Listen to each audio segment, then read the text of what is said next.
First question. Yeah, I think you'd expect us to start with the budget. And since the budget on the 6th of March, there's been some uncertainty whether or not defence expenditure is rising or being cut next year. So an open question to start with. Could you clarify what the position is? I kick off and then hand over to Tom. So I think the confusion on the day is that when the Treasury publishes their numbers, you're not comparing apples with apples. You're comparing apples with oranges because they publish the entirety of the outcome, the outturn of the previous year, 23-24, including supplementaries, which includes things like Ukraine expenditure, for example. And then when you see the figures for 24-25 on the day in the book, it doesn't include the supplementaries, even though everyone knows, because the government's already committed to it, that, for example, that's £2.5 billion, and then money for munitions as well, 280 million for stockpiles. Once you add those two things in, which are then comparing the outturn of last year to what will be the outturn of this year for certain, you get a 1.8% real terms increase, right. £1.4 billion. What you're basically saying is what's in the Red Book figures. It's misleading because it doesn't include a footnote that says that doesn't include supplementals. Right, well, let's get a clarity then. So let's do Ardell first. So according to the Red Book, for 22-23 it was 30.5, and then for 23-24 it's 35, and then for 24-25 it's 32.8. So what are the figures then, taking out what you've just said, on the figures for 2022, 23 and 24? Yeah, so to compound those figures, you end up with a 54.2 billion the previous year and a 55.6 this year. But I know you want to get into the details, so I'm going to ask Tom to give you the actual I'm doing numbers. it deliberately separate between, okay. Because I know in your tweets you have a tendency to Add CDL and Ardell. Well, and conflate things that frankly don't add up, but go on, carry on. So, Mr. Jones, so if you look at the 23-24 number is our outturn, which was which reflects the supplementary estimate published in February. Got that. The Ardell 35 billion compares to plans. No, can I just stop you? Yeah. Right. So the Secretary of State just said the 32.5, and you've just said, and I understand that, has got supplementary. What is the figure? Stripping that out. That's what we're trying to get to. So, sorry, do you mean 22-23? Well, let's start with 22-23. So that is 32.5. That is the outturn from that year. That includes what the Secretary of State you just said. Yes. So the outturn, so the outturn for 22-23 includes the additional spend Got all that. in that year. You don't need to expend it. We've got that. Right. Strip that out then. What was the figure for 22-23? Because that's the only, what you're saying is the supplementaries really skew things. So you can't, as the Secretary of State just said, you're not doing apples and oranges. No, So what we really need to get to is what is the, strip out all the supplementaries in 2022-23 to get a baseline, and then go on to 2023-24 to see what that is with stripped out all the, that's how we're going to get, and that's what we would need. I do understand the question. I think if I may, I would suggest if we could do it the other way around, starting with 24-25, and the reason for that is that the outturns that you see reflect the things that went in that year. Look, sorry, you don't need to explain it. We've got it. Okay. Right. What we're trying to get to is, which is what the Secretary said, we're trying to get to is what is the baseline in terms of take out all the supplementary things that we actually want to get what the baseline, the way you can tell whether it's increased or decreased is so you must have a figure. We take all that out for 2002 to 2023, so we've got that baseline. Then get the same figure with everything stripped out for 2023-24, and you compare them two together, you can see whether it's increased or decreased. If I may, Mr. Woodman may want to correct me, that the number that we focus on manage in the department is our expectation of the budget after supplementaries each year, and the data we then report, and I think we probably have to hand with us, is the outturn for previous years, including those supplementaries. We can answer the question you want, but it requires to go back to the main estimates for each of Well, those wait, previous yeah, but years, hang on, wait and a I don't minute. think we have the main Wait a estimate minute, with us. wait a minute, though. But if you talk about transparency with the public and Parliament, the Secretary of State, Mr Whipperman, has just argued that it's increasing. Right. Now, according to the book, it's not increasing. No. Now, what we need to know, and what the Secretary of State just said, is the only way really to do it is to strip out the supplementaries. And that's where we need to get to. So why can't you produce those figures? Because that's the only way we can, no disrespect to you, say that what the Secretary of State and you're saying is correct. Well, it's just that the matter of record for previous years is the audited figures from the NAO, which is the end-of-year outer that includes the supplementaries. So our proposal is easier to compare 24-25 with our expectation of what's going to be in the supplementary estimate, rather than the book figure. We could answer the start point of each year. It's just that would be the figure approved by Parliament in main estimates each year, but it's not particularly a number we plan against because we expect it to change, and I just don't think we've got. Well, I haven't. So I do have On these figures there, it's going down. So I do have a TDAL number, which I don't have the Ardell CDAL split, and we can write. So the total budget, so Ardell and CDAL combined, 22-23. These are nominal, so they're not adjusted. But 22-23, 49.9 billion. 49.9 billion prior to reserve funding. 23-24, 51.5. 24-25, 51.6. What was the last one? 51.6. Those are total, so that's Ardell and CDAL prior to agreed reserve claims that took place during those years. Those are nominal, they're not real, so they are. It's nominal, so it's pre-inflation. Pre-inflation. Actually, that's not. This is all. 49.9 to 51.6. Those are the numbers, Tom. That's right. In total spend prior to. That's probably a reduction in real terms. What is inflation? Following year is.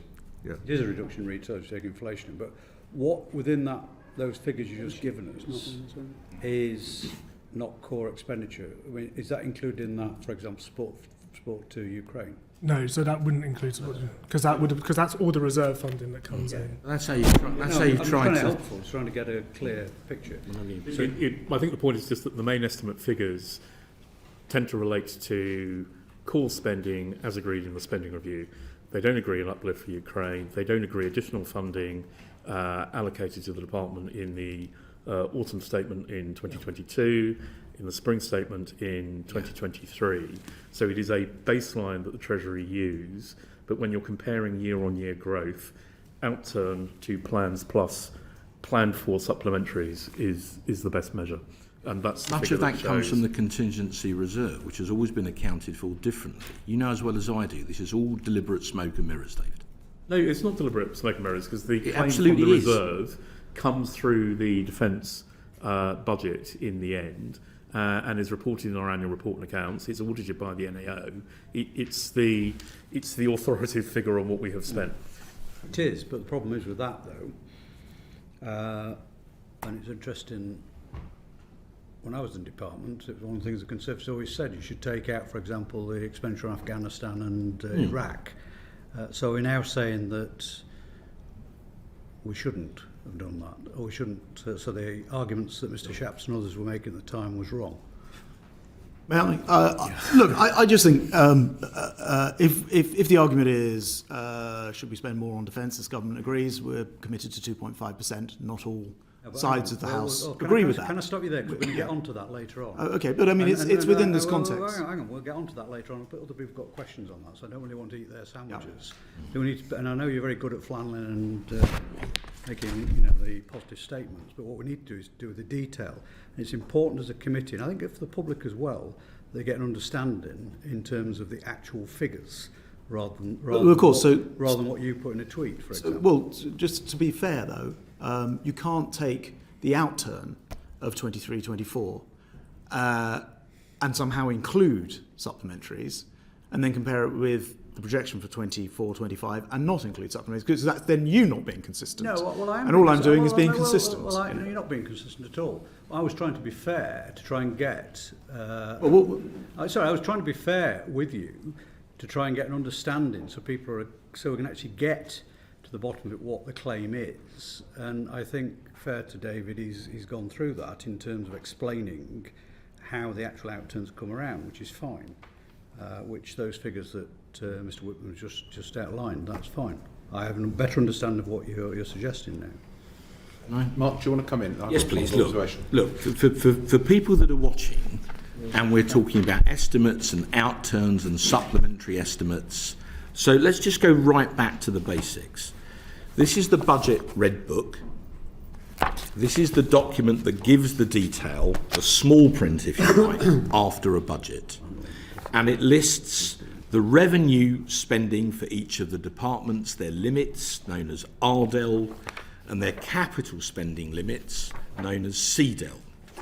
So, and it lists each department. So if you look at the RDEL list, which is table 2.1 on page 25 of the report, take a comparison with education. So the education budget for 2023-24 is 81.9 billion, and then for 24-25 it's 84.9 billion. So it's gone up £3 billion. So far, so straightforward. When you do the same for the MOD budget, the core budget, it goes from 35 billion in 23-24 to 32.8 billion in 24-25, so the financial year that is just about to start. So that's a cut of £2.2 billion in the core defence budget. Now, when you do that for capital, it goes from 19.2 in 23-24 to 18.9 in 24-25. So that's another 0.3 billion, 300 million off. So when you add the two, that's £2.5 billion. Now, I'm not a qualified accountant, but I was a Shadow Treasury Minister under Osborne for 3 years in opposition, so I learnt to read this document by application. The amount we're giving to Ukraine next year is 2.5 billion. So it's almost exactly the same as the cut in next year's core defence budget. So what you tried to do, and that is always traditionally paid for out of the contingency reserve, just as we did with the Falklands War and most other conflicts. It's always been the way. So if you compare apples and apples, that 2.5 billion that goes to Ukraine is not part of the UK defence budget, because you can't spend the same pound twice. So if you're spending it on shells for the Ukrainians, money well spent, you can't spend it on army salaries or on submarine maintenance or on new runways for the Air Force. So what you've done is you've suffered a massive defeat at the hands of the Treasury. You've had your budget cut by £2.5 billion, and you're now trying to play smoke and mirrors with the Ukrainian money to pretend that your budget hasn't been cut when it's been slashed. Aren't you, Secretary of State? No. You absolutely are. Well, let me answer. I disagree. And actually, the problem with the numbers you've written out is they are read out as they are in themselves misleading, because the previous... They're in the budget I know, red but book. if Now, hang on. It's the official document of the government. Okay. However, if you give me a moment here, and you, by the way, you and I start from the same place. We both want to spend more on defence. This government's committed to spending more on defence, and I absolutely agree. The government is committed to 2.5% as conditions allow. Other parties are only committed to 2%, so they certainly are. But nonetheless, the reason why those numbers come out as misleading is simply because the previous year's figure you read includes the supplemental. The next year you're reading doesn't include the supplemental. And the argument is simple. You either have to include it entirely or you don't include it entirely, as Mr. Jones was offering up previously. You can't include it on one and then not include it on the other. If you do, then the 2024 figure, which you presented, which was, I think in your terms, 35 billion, or if I look at the total TDEL, 54.2 billion, in the 23 figure goes down as well. So you'd be arguing that the defence budget was reducing every year, including into the past years as well.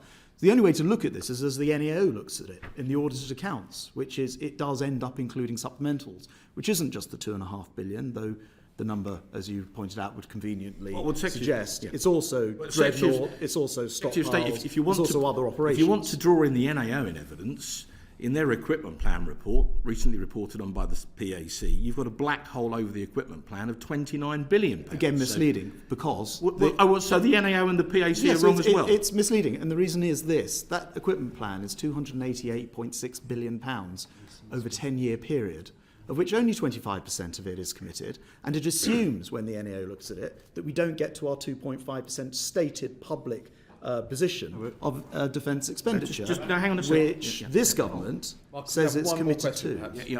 I do. Secretary of State, everyone can see what you've done. You've been defeated by the Treasury. You are slap bang guilty of Enron accounting, and you're trying to blow smoke in everybody's eyes by using the Ukrainian money and pretending it's part of the UK defence budget. It's not. It's part of the Ukrainian. Mr. Francois, you're doing exactly the same. You are using Ukrainian money from last year and including it in the budget, and then saying, but you can't include it in this year's budget, and then coming to misleading conclusions. No, because normally the Red Book, these are what an accountant would call accounting adjustments. So you've got a total, and then there are some differences to the total, and you record why the two numbers are different, right? The Red Book barely mentions defence at all. We have a Chancellor that has no interest in defence. We all know that. Why then aren't these supplementals footnoted in the Red Book? Why aren't last year's supplementals footnoted in the Red Book? I join you on the campaign to have those footnoted, but it cannot be right to claim the inclusion of other expenditure, including the supplementals for a range of different issues, in 1 year, and then look forward and say, but we're not going to include them, unless you think that we're not going to make those contributions, for example, to Ukraine or Dreadnought or other operations or the stockpiles, all of which are already declared. And in defence of the Chancellor, he has spoken himself about 4% in the past. Yes. So I don't think he has no interest in defence. Well, in simple pub English, you're cheating. No, I think it's the other way round. I'm sorry. I want to push back very, very strongly, but respectfully. Well, I feel on this, very because strongly. you are deliberately quoting figures, including supplementals, and then not comparing apples with apples when we look at this year. I think we either have to do both or neither. Secretary of State, I think we should now draw a line on this debate, because but I think it illustrates one particular point, which is that we've discussed for 8 minutes what the historic numbers are that you've presented. There's something wrong in the formulation that we should have this length of debate. And given that the message that we need to send to adversaries is one of confidence in the funding streams you're getting and all the rest, we clearly need to do better in terms of presenting the numbers that you are receiving. Just a couple of questions. I mean, the numbers that Mr. Whitman presented on TDEL, that would suggest a fall in real terms. Yep. I would have thought, just to leave that with you. And the other major question is, what matters is what you can plan for in terms of your budgeting. And so supplementals are great, depending on where they come during the course of the year and whether you can actually then apply them to what you can actually budget for. So I think maybe you could write back to us as to the thought process when you know, and this have already been announced and they are subsequent to the spending round, and I absolutely appreciate that point. But in terms of when you are doing your planning, knowing that you have that money guaranteed with the Treasury, you're going to get it, Parliament's still got to vote it, but you're going to receive it. So we actually know when you're doing your planning what the forecasts are that you're working under.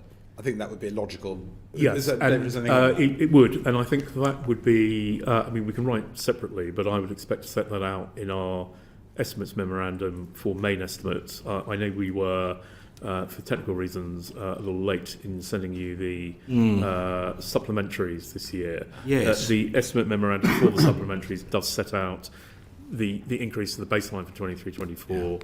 Yeah. I'm happy to set out what we are currently planning on in the main estimates memorandum, if that's the most convenient way, or we can set it out directly. You appreciate what we're, Mark, so you appreciate what Curious that you were late this year. Generally, it was an IT. Generally, it was an IT. Yeah, of problem, course it Mr. was. Francois. our concern is what budget do you think you have to spend? And we are all 100% in favour of 2.5. Many would like it to be more on not only just 2.5 in terms of percentage, but 2.5 in terms of Ukraine. But clearly, as Ms. Francois says, that's not money that you could be spending necessarily on the UK. So all hugely supportive of it, but we're trying to ensure that we know whether you have got an increasing amount of money into the budget in real terms or not. So we can set that out, and if it's some comfort from the Red Book, or at least I think his remarks during the spring statement, the Chancellor said his expectation is that we will be spending 2.3% of GDP in 24-25, which is not the number that's in the Red Book. And that includes That would 2.5 billion include for Ukraine, which is 0.1% of GDP. Yeah. Yeah. Kevin, then Derek, and then I'll come. Yeah, it's interesting what the Secretary of State said about the NEO report, because it didn't stop you in 2009, for example. The NEO report, equipment report, which says that if there was a £6 billion black hole in the equipment budget then, 30 billion if it was flat cash for the next 10 years.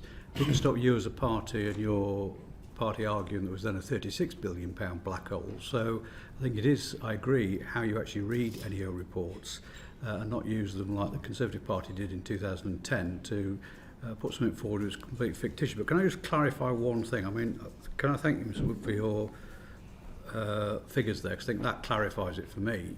And as the Chairman says, it is a cut, isn't it? The TDEL figures. So those nominal numbers probably are a real cut. Yeah, thanks.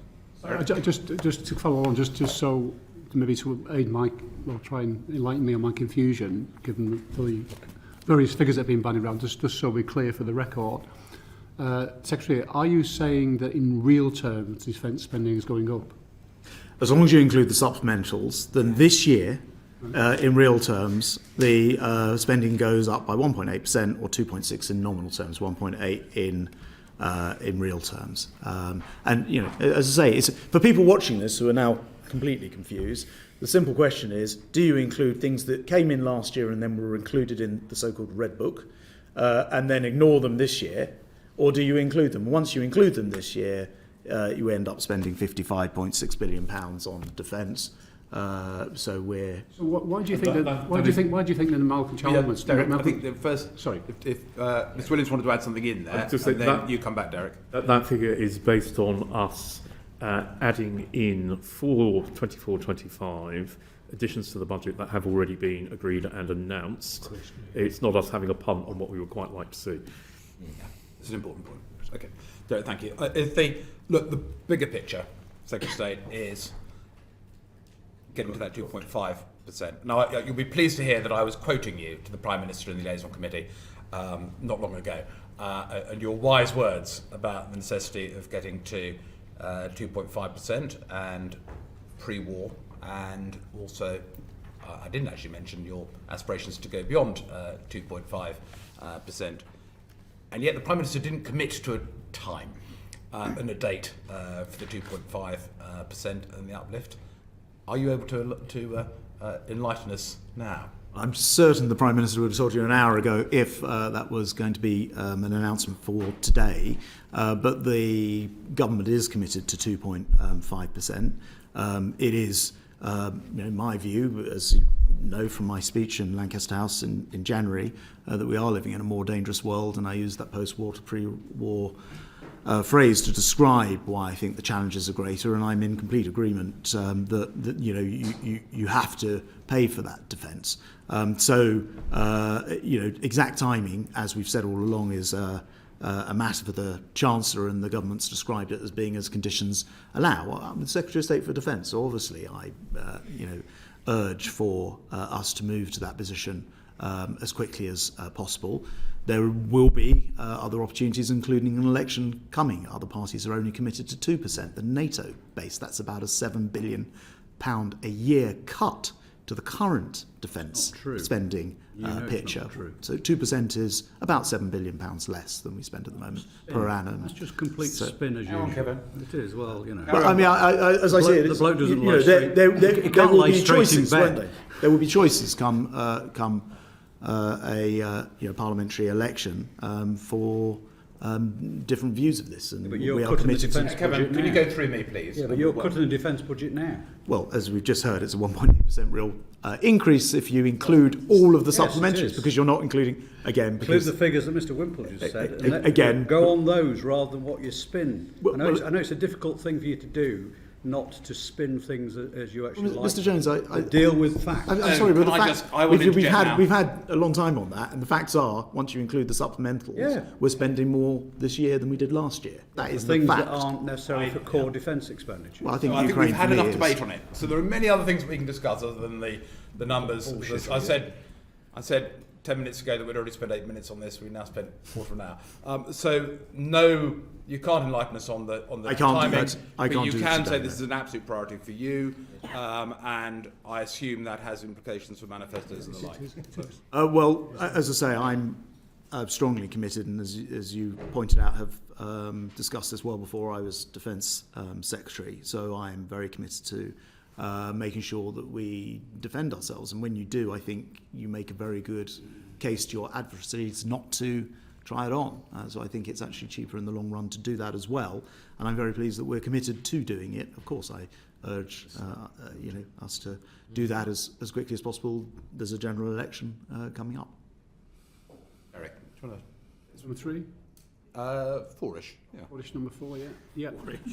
Yeah. So I'm completely lost with all the questions. Can I just, we're talking about the facts. Can we just come back to the budget earlier this month? Is it a fact that there was no additional money for defence? This budget didn't announce additional lines Right. of expense, Right. but because there's already been supplementals, No, the including question- no, the Ukraine question- and Dreadnought, so- the money still went up. But that's you- correct. You refer to the facts, so it's correct. There was no additional Yes. money, right?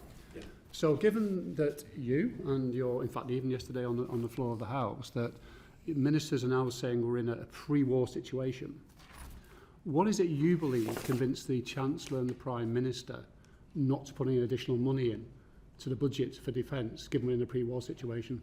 So although there was no announcement specific in the budget, as I was just saying, there was already money that had been pledged. So a couple of months earlier, for example, an increase in defence spending in Ukraine. Now I hear what the committee said, that's not core defence spending, I hear some people say. Nonetheless, actually, there is a war on in Europe, and frankly, I don't really care whether the money comes in Okay, as a supplemental so or... do you agree with the decision of the Chancellor and Prime Minister not to put additional money Look, into the budget? look, I'm Secretary of State. I'm asking you a simple Okay, question. I'm Secretary of State for Defence. Yeah, I've we been know Secretary. that. I've been Secretary of State in many different departments, and by the way, always pretty successful in getting the money into whether it's energy or transport infrastructure, what have you. I intend to be successful You agree with the Prime in this Minister and role Chancellor? as well. I also have collective responsibility, and that means that there's a whole government budget. I'm very pleased. I actually am the. Did you make representations for additional money to the Chancellor Well, I and think it's Prime widely Minister? known that of course I've made representations. So you don't What kind of agree- Secretary of State wouldn't? You don't agree with the Chancellor and Prime Minister then?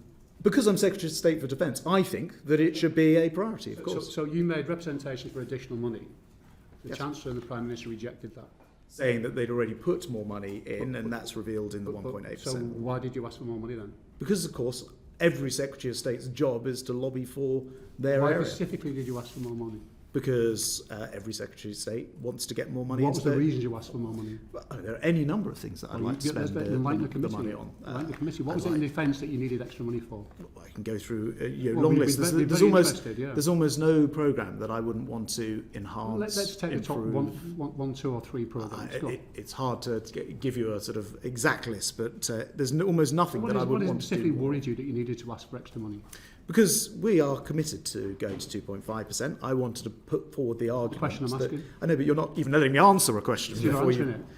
it. I'll try if you let me. I'll be quite silent for a minute. We're committed to going to 2.5%. Of course, as Secretary of State for Defence, I argue that we should do that as soon as possible. As Secretary of State in many different departments now, I have always argued, and often successfully, you don't win that every single time.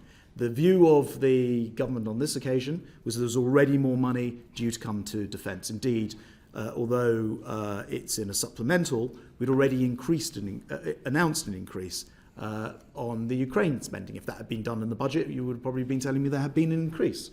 So it's a question partly of timing, but there are many different fiscal events, and the trajectory is in the right direction. I think the General Government wants to come in. Just before that, so what is it that made you feel we've got to get to 2.5 now? I made speeches The about Prime this. Minister didn't agree with you. Look, I've made speeches about this. I believe that rather than going back to 2%, which is your party's policy, we should go up to 2.5%. We've established that you and the Prime Minister, the Chancellor, agreed. 2% NATO. No, it's not. Chair, in fairness, that is not the situation. But let's stick to the government and their position. So basically, we have agreed that you asked for additional money. The Prime Minister and the Chancellor rejected it. So therefore, you don't agree with the decision of the Prime Minister and Chancellor. Well, I agree.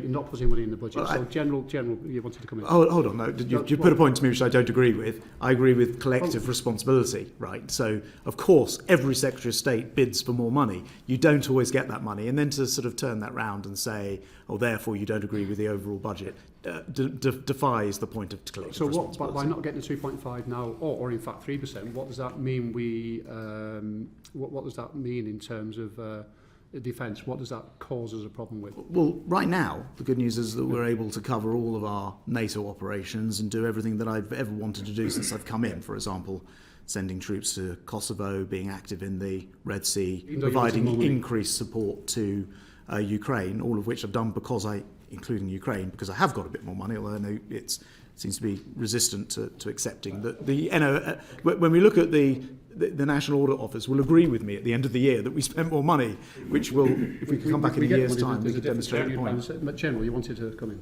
Sorry, Chair. Well, yeah, just Mr. Twigg, I think we're on record in this committee declaring the sorts of things, in addition to the programme of record, that we wish to invest in. Yeah. So, asking the Secretary of State, I think we've already answered that. We've discussed the sorts of things. We can go through them again. Did you go with the Secretary of State to the Prime Minister asking for these? Exactly as the Secretary of State has said. Right, we said okay. we want additional resource. If we want to mitigate this level of operational risk, then we would need more resource in these areas, and we can go through those areas again. Yeah. Just give us a quick few seconds, just so we get on the record again. We've been very clear that the amount of money we're spending on munitions at the moment, which is significant, it does not meet in all areas the threats that we face.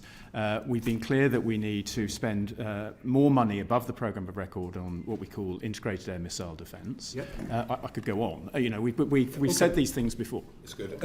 Just to say that we have made it clear, if we were given additional money, what we would spend money on. But we work within the money we've got, and we carry the operational risk accordingly. And that's what we're doing in 24-25. Against the budget, the operational risk is at a certain level. You clearly felt it important enough to go and ask for this additional money for those reasons. Okay, thank you, Chair. Yeah. Thank you, Derek. Thank you, John. Now, you want to come in very quickly, Martin, before we go to Gavin? Yep. Secretary of State, let's go back to the Public Accounts Committee's report, where the Right Honourable Member, for Hackney South and Shoreditch, stated in the opening remarks, in an increasingly volatile world, the Ministry of Defence's lack of credible plan to deliver fully funded military capability, as desired by government, leaves us in an alarming place. But this problem is not new. Year on year, our committee has seen budget... That's what happens when you do technology. Year on year, our committee has seen budget overruns and delays in defence procurement. A lack of discipline in the MOD's budgeting and approach has led to an inconsistent plan that just isn't a reliable overview of the equipment programme's affordability. Do you recognise anything of any truth in the Chair's comments in that opening remark? They're all wrong. I think it would be disingenuous to sort of claim that procurement has been a consistent triumph in defence over many decades, and it's one of the reasons why, and you'll recall when perhaps my last appearance or the one before, when I first became Defence Secretary, I agreed that we should have a new system of procurement called the Integrated Procurement Plan, and indeed offered your committee the opportunity to be part of creating that, and that's something that we launched last month in response to precisely those concerns. Let me briefly then just... question first. You're done, Secretary of State. Yeah, just to briefly, because I know that the Chair wants to bring others in, just in terms of the procurement and the whole processes through the Ministry, the report does then go on to say, and we will disagree, for example, on the nuclear deterrent, but our role today is to hold power to account in terms of how it manages that money. So in terms of the nuclear budget for the coming decade, it's stated it's jumping from 38.2 billion in 1 year to more than 109 billion. How does that then impact any additional spending on your conventional force if you have inflationary and also the issues around currency movements? So the principal increase in the cost of the programme is linked to the deterrent, as you say, and that's as a result of us really doing a drains-up review of what we needed to ensure that we went through a decade of major recapitalisation with appropriate contingency and funding to make sure that we could deliver those critical programmes. The central budget assumption that we used, and I think as I explained to the Public Accounts Committee at the time, in terms of formal budgets, I have good confidence, including the supplementaries, for 24-25, but then we are into a spending review, so the issues will be decided through that process, and indeed over a 10-year horizon there's always more than one spending review to go. The central budget assumption that we've used assumes that the nuclear programme is funded to a line that we've discussed and agreed with Treasury colleagues, and that Treasury assumptions about how the rest of the budget might grow are there for conventional capabilities. But that central assumption doesn't, as the Secretary of State has already said, plot a trajectory towards 2.5%, which is the government's position.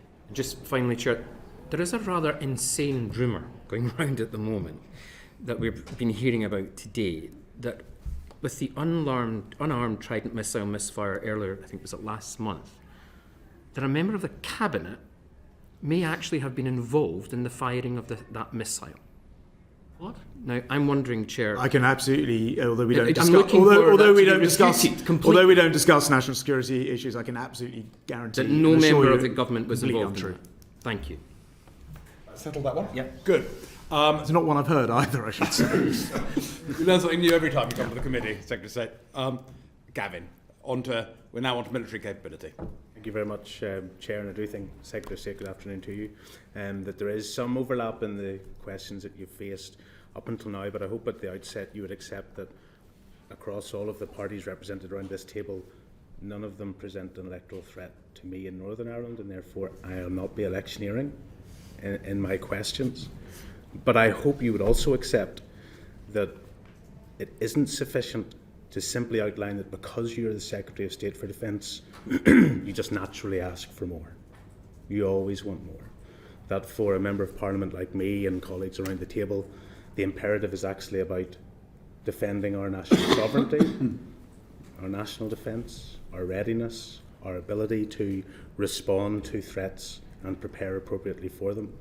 So not in the abstract, hopefully you'll accept, not in the abstract, just because you're Secretary of State you ask for more, but actually you should be asking specifically and purposefully for the capacity and capability that we require to defend our nation. I agree entirely. Yeah, thank you. And you were asked to give an example of the sort of things you were seeking additional funds for, but you haven't done so. Do you wish to give an example of those now, over and above what the General said? Because I think it's important from a national perspective that you as the Secretary of State for Defence have the opportunity to indicate where you do think there are financial frailties within your department and what capacities you do require and that we require as a country for the future. Well, a number have been mentioned. The reality is that there are a vast range of different things and future weapons that I would like to spend more time on and inevitably in the end more money. I mean, it's always been thought through the decades we fought with 3 different services, land, air and sea, but now we increasingly do much more in cyber and a huge amount more required also in space. So we've got more domains that we're fighting, so there'll be expansions there. We've talked about the replenishment because of our generosity and our gifting to Ukraine. And this is a question of how much risk you want to carry at any one moment in time. And it sits both within defence, because as you rightly say, it's the first task and job of any government to defend the nation. And by the way, as the country who has the second largest NATO budget, with a blip for Germany at the moment because they've got a sum of money going through, but it's not in their baseline core at all. We do pull our weight when it comes to the NATO contribution. But I want to build systems which keep us safe for the future, and in particular deter our enemies from trying it on. And I think for all of those reasons, I can see where we'd spend money. But I would say, I hope with the agreement of this committee, it's not just about how much money you have, 55.6 billion this year. It's about how you spend the money, and that's why the integrated procurement model, the new plan to actually spend money in a much better way, I think is incredibly important. And lastly, and here we have been able to do things, I think the nature of warfare is shifting and changing, even in the 6 months that I've been in this job. Even in that time, in my visits to Ukraine, I'm seeing on the front line in actual war situation assumptions which would never have been the case 6 months ago. For example, Ukraine's sinking large amounts of the Black Sea fleet without themselves having a navy is changing the way that we look at warfare as well. So drones, sea and air, those are all areas where I think there's a lot more room for new thinking in defence. Yeah, but you'll also accept that sometimes we are faced with choices. You're faced with a choice that is constrained by an earlier decision made in different circumstances. So as a Member of Parliament for East Belfast, where in-laws are made, for example, we saw their incredible utility in the early months of 2022 and the renewed interest in that system, but recognised that through UK defence it was discontinued 10 years ago.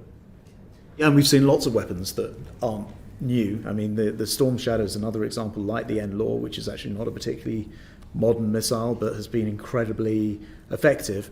But there are new generations of missiles and others coming along all the time. So what opportunity have you as Defence Secretary taken then to reappraise decisions that were made prior to your appointment as Defence Secretary, which in light of Ukraine and an invasion, full invasion of a country within our European territory, have you reappraised to say those were the wrong decisions? I'll give you a couple of examples. Any Navy which was thinking as it was a year ago about both its own defence, as we've seen in the Red Sea, and also its own attack, isn't thinking about the consequences of what's happened both actually in the Red Sea and also in the Black Sea, where we've seen an asymmetric level of warfare in both ways. So in the Black Sea, with regard to drones at sea, and in the Red Sea, drones in air, and the asymmetric nature of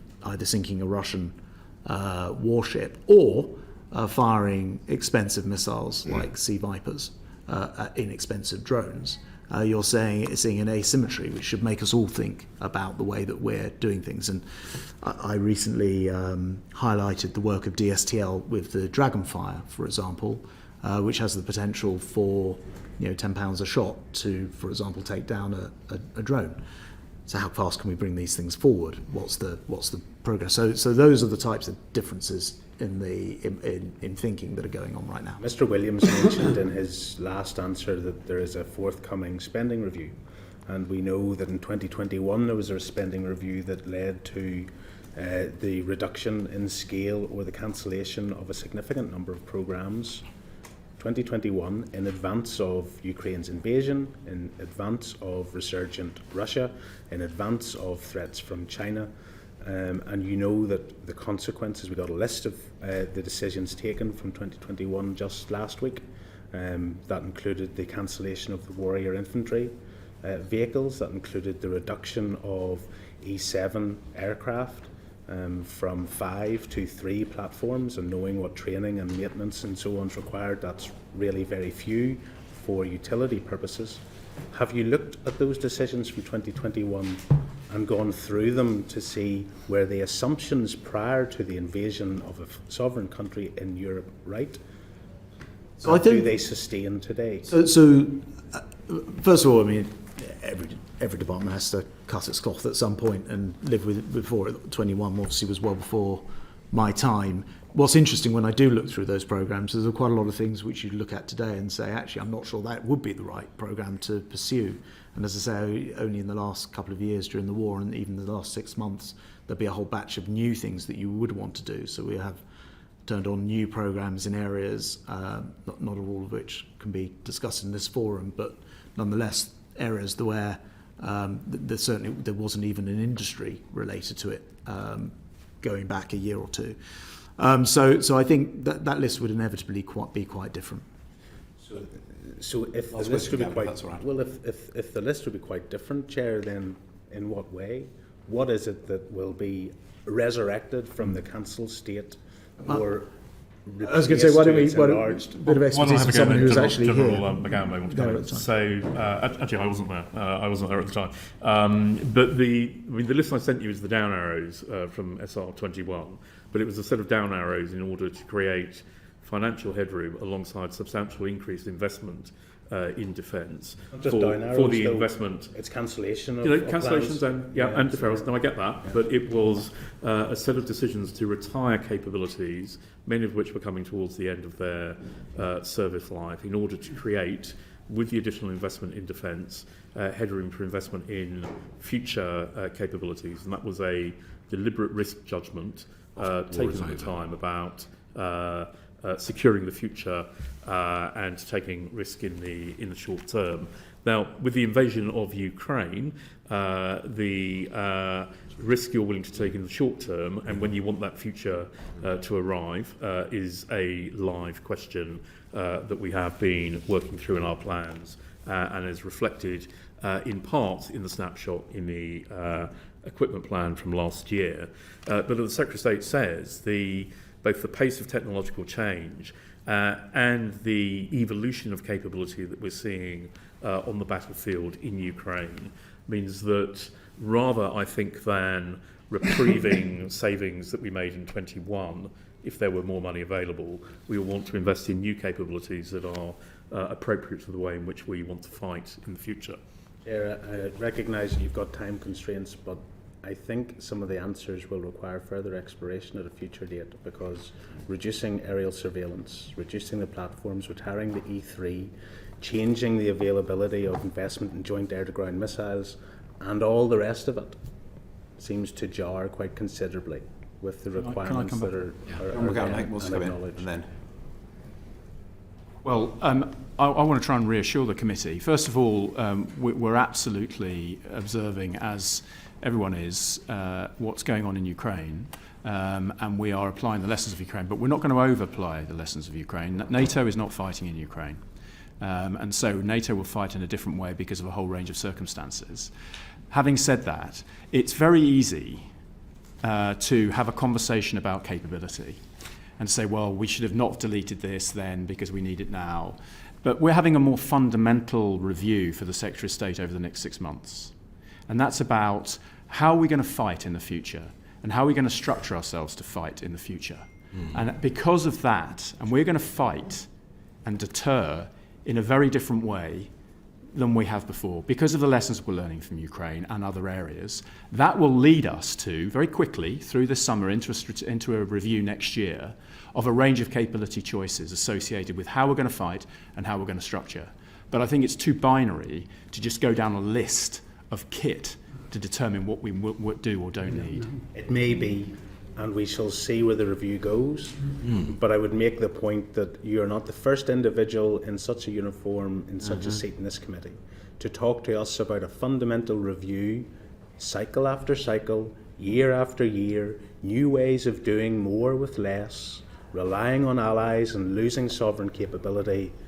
And what happens? Defence never wins. This is different because we've got a war in Europe. It's always different. Since 1945, a war in Europe, and we are shifting from a posture of campaigning, operating in certain regions of the world, to moving to a deterring warfighting posture.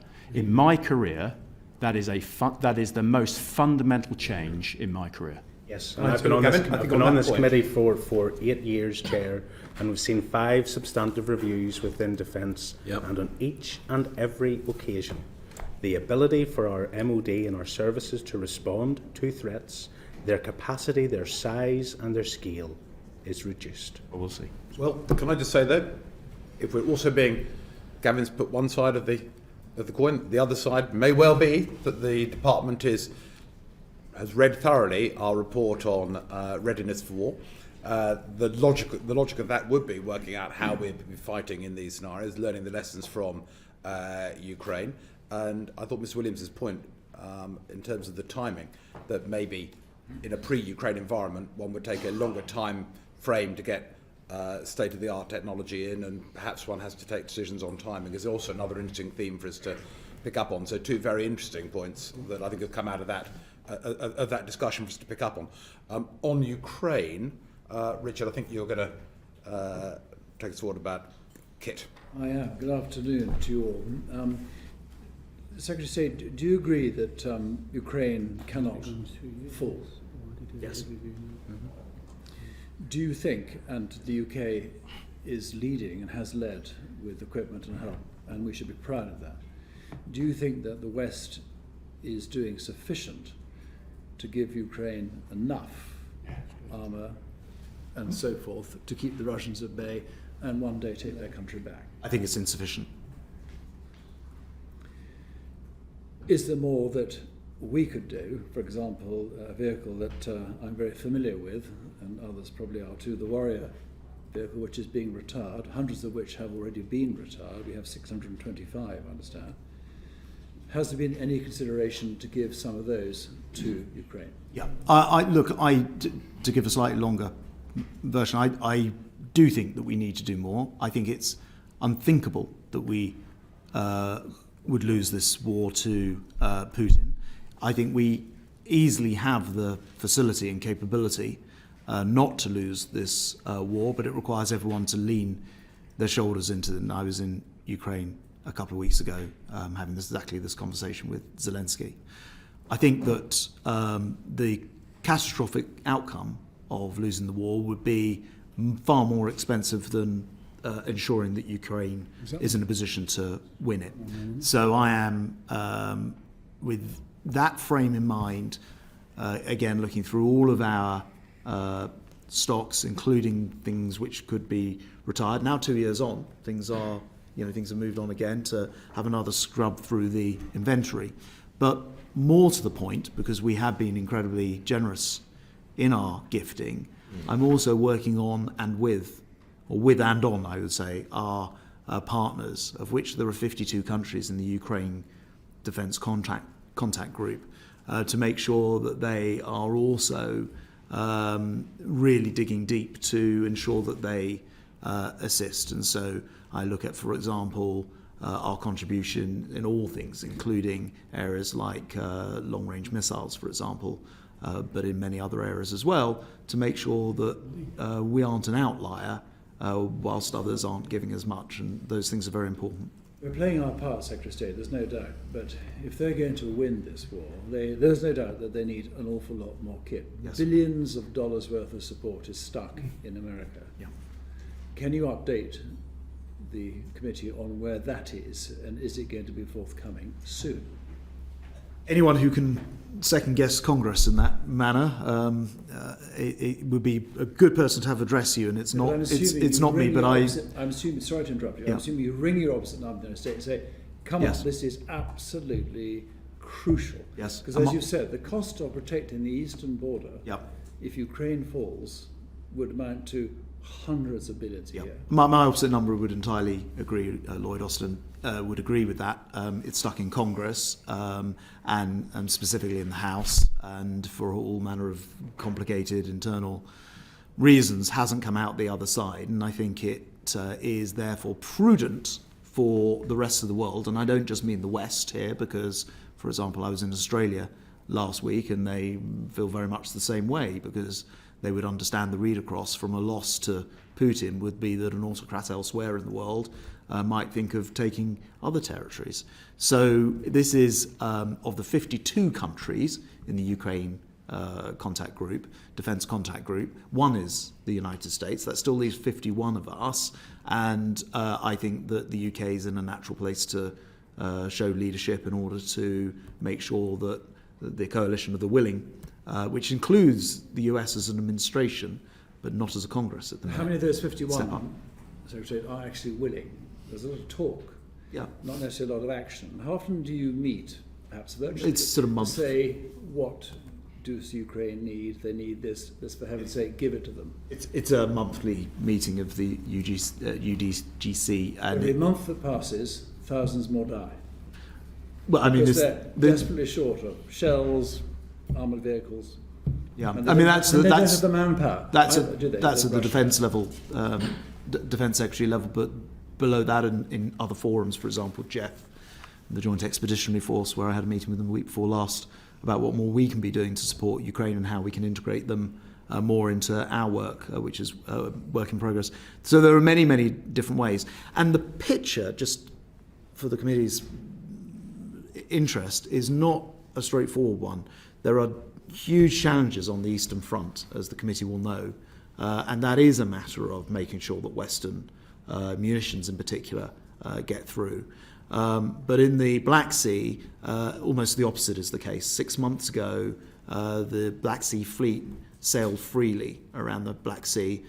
Putin had pulled out of the Black Sea grain initiative, and there was nothing being exported. 6 months later, not a single Russian Black Sea fleet ship is sailing at sea in the Black Sea, which is an extraordinary outcome, with Ukraine now exporting nearly as much as they did back in before the war. The Russians are still making progress, albeit very slow. Well, my point is they're making progress in one area and falling back in another area, is my point.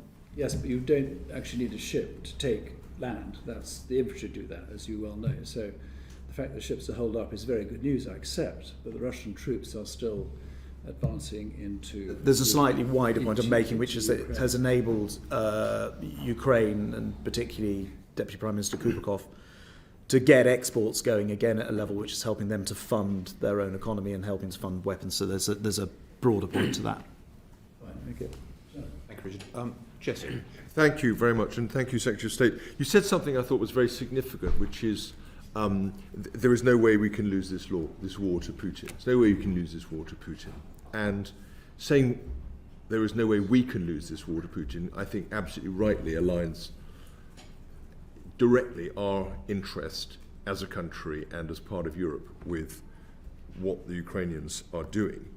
And of course it underlines a further point you made, which is that there's a connectivity between each of these conflicts, because resolution, resolve, effectiveness are all being calibrated and measured across the different theatres of war, and therefore there's a tremendous signalling effect if we fall short in one, and others, our adversaries, can take comfort, possibly wrongly, from signalling. That's why the budget issue we had earlier is so important. Now, this is really I suppose this is a question for David Williams more than for you, Secretary of State, but you must comment if you want, which is, look, given that Mr. Whiffman's already said that the core planning budget has fallen in real terms, although the top-up supplementary budget has grown in real terms, has your planning capability, which has been highlighted by Mr. Robinson, deficiencies and the potential deficiencies in the past, has that planning capability been affected by the real terms reduction in funding? Well, because that's your planning budget, right? That's your core budget. Okay, but without wanting to get back to the first 18 minutes of the hearing, when you add in the announcements that the government has made through various fiscal events, then we know this, but that's not the core planning. But I'm asking you. Sorry, I don't want to get back to this. But has the core planning budget reduction affected your ability to do core planning? No. That's all I wanted to ask. Thank you. Is the fundamental review that General McGowan mentioned going to be something that takes account of the 5 previous reviews that we have had mentioned and discussed in this conversation, and learn the lessons on how it can be effective as a piece of internal negotiation as well as a process of deep reflection on our capability. Of course, and there are people in the department that have got that knowledge as well, and we will pull on that on all those reviews to ensure that we do learn the lessons that Mr. Robinson was talking about. But this will be a new review, we hope, and we've got to be. It's got to be set against the current strategic context, which is different to the previous ones. But of course, we will look at what the mistakes we've made in the past and the successes we've had in the past. Obviously, the deep worry is that changes in technology in particular just render some approaches to war overall potentially unviable, if not now, then over a 5 or 10, 15-year planning horizon. Indeed, and that's why Minister of Defence Procurement, James Cartledge, on the floor of the House, when he introduced the integrated procurement model, made it really clear about this so-called spiral development, which will be inherent in the IPM, which is that a certain percentage of the funding for capability X will be set aside to ensure that it can meet exactly what you've just said, because the battle space in Ukraine is changing by the week, and let alone every year, and therefore that is one of the key lessons, that we have enough flexibility in our budget. Enough of it is not only uncommitted, but committed in a spiral way to a particular capability to ensure we can keep up with the technological change. So part of the effect of that, just to be clear then, is not just that you get much more rapid, as it were, generational turnover in the way that a particular program is being moved forward, but you have a reserve that can act as a resilience pool against future technology change. Is that right? Yes, absolutely that. And to be more agile, to be faster, there are a number of ways of doing that. But if I were allowed to say one thing, that is a much, much closer relationship with industry, literally sitting beside industry to ensure they can respond in an agile way that we need to in the future. That's a change. Okay, that's very helpful. Can we just now go to Ukraine? We've already heard discussion about asymmetric war from the Secretary of State. We've heard discussion of drones, air-sea. Can you just highlight what you think the 3 or 4 leading technologies have proven to be, and where we've been able to support the Ukrainians? Yeah, so I think, without getting too technical here, but we can go as deep as you wish. If I were to say maybe 3 things off the top of my head, which we're seeing, well, it's not off the top of my head, this is driving the review that we've just been talking about. This so-called, what we're really seeing playing out in Ukraine, and we think will play out in future battlefields, battle spaces, this so-called sensor-shooter environment, where you have these sensors forward, and you have a lot more sensors, and they tend to be uncrewed sensors. And then you've got the shooters out of the battle space, out of harm's way, protected, that then can prosecute their fires through this forward screen. And that involves a very strong reconnaissance architecture, a very long-range precision fires, but also a command and control architecture to knit that together. So I just focus on that particular one. There are 3 or 4 others we could talk about, but that is quite a shift in the way we're going to fight in the future, and we're seeing Ukraine and Russia learning that very fast. Right, and therefore, if we were to contrast it with, as it were, the Bosnia conflict, another war in Europe, that was not, in some sense, an imperialistic war from an adversary we've been fighting directly, at least in the Cold War. This is that. They're rapidly evolving their forms of warfare. We're doing the same, and the nature of the electronic engagement that's being made is rapidly changing as a result. Yes, but I think Bosnia is quite a useful case in point, that we're not going to fight Ukraine again. We're not going to fight Bosnia again. So it's finding the themes, but many people are charged with trying to reinvent, focus on the last war. So the clever bit is to identify what are those themes within Ukraine or Bosnia that we take forward to the future, and not replicate precisely what's happening, because it won't happen in the same way again. Okay, so sorry. I was just going to make a simple observation and projection, which is this is probably the first true drone war. Right. And I don't think we'll ever see a war again which doesn't heavily involve drones. By the way, I mean, we might, but not in a planning horizon, not in a generational horizon. I agree. Let me ask another, just to pick that up though, and then I'll wind up. When we think about the way in which the theatre is changing, the battlefield and the wider strategic challenges changing in Ukraine, what are the kinds of trade-offs that you're seeing in your own procurement of existing equipment that will need to change in order to be able to shift resources into that newly thematic electronic war that you're talking about? We've tried to go here before, and it's difficult to have those conversations for a number of reasons. I've been really clear that we will make those hard choices. We'll have to make those hard choices against the budget that we're given, whatever that is, to ensure that we can meet the drone battle space of the future. But what those trade-offs are, I mean, for two reasons. Commercially, it would not be appropriate to say that here. And this is an open environment. You wouldn't expect me to declare where I'm going to take operational risk in the future. Thank you. Okay, that's extremely helpful. Thank you very much indeed, Chairman. Very interesting to see. Martin, you were very keen to come in, I think. Yes, on yeah. Ukraine. That's his mark, Yeah. and then it's then on to the next. Yeah, I'm wondering, Secretary of State, it's increasingly clear that for the necessity for Ukraine to defend itself against Russian aggression, it's not necessarily a lack of, what do we call it, formidability or the need for modernisation or some sense of new technological enterprise. What they require, what they keep telling us, is an old-fashioned triptych of more people, more ammunition and more time. I wonder if you would agree. Half and half, actually, in reality, because yes, they need a lot more 155 and other calibre of ammunition. Yes, they need more people. They don't have endless supplies of people, and their country's not as populous as Russia. But they also need to play the asymmetric advantage. We had that conversation about the Black Sea, or the way that drones are being used. And actually, drones are interesting in as much as they belie the usual facts of war, which is usually every generation gets more expensive to have lethal effect. But actually, drones, which sometimes cost a few £1,000, can be extremely lethal, and you've seen that being used in this war in a way which we've recently given 325 million for drones. If that were being given for missiles, it wouldn't buy a lot of missiles. It would be a huge number of drones.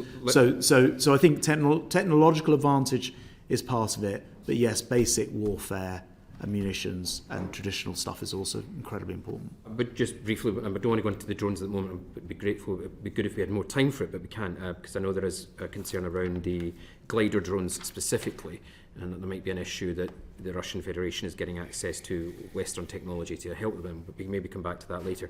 Specifically in terms of ammunition, I wonder if you can advise committee around the Czech Republic's artillery shells shortage programme, where a substantial number of NATO allies are investing in that programme, which would allow, I think there's around about 800,000 identified stockpiles across Africa and Asia.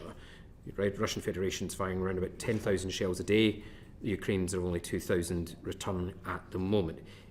Is your department investing in that programme? So we work through what's called Kindred, which is our programme to obtain and provide things like munitions. So what we're doing actually is that specific programme? It's no, because we're coordinating to make sure that we don't compete with that programme, but we already provide a lot of munitions through international purchase, doing something very similar. Thank you. Thank you. And Secretary to state the obvious, some of the stuff about lowering the cost of lethal munitions clearly has an impact on non-state actors and their access to those, which we're seeing real time.